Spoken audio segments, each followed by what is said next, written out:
I like to videotape projects in my small basement shop.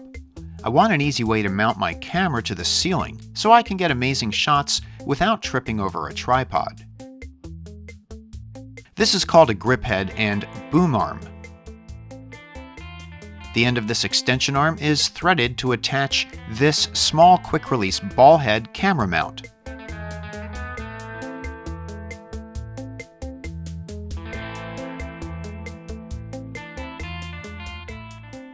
This is called a baby pin wall plate.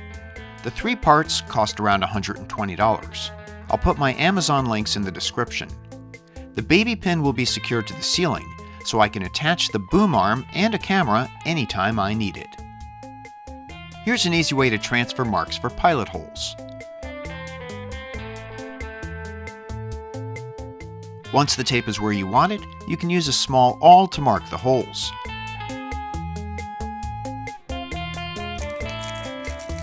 To make the holes easier to find, highlight them with a Sharpie in a contrasting color.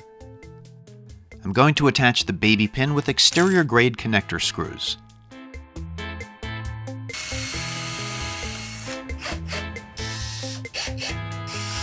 There, that's not going anywhere.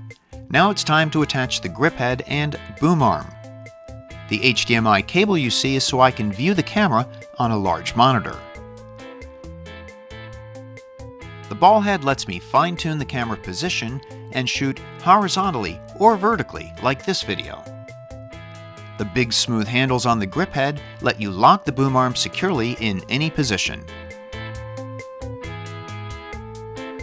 Here's a view from the drill press, looking up at the camera when it's ready to roll. Since the camera's built-in monitor flips around, it's easy to see, but there's nothing like a large monitor to check focus, lighting, and final framing of the shot. Here's a sample of the footage from the camera vantage point. I love how this came out, and I can't wait to use it in future videos.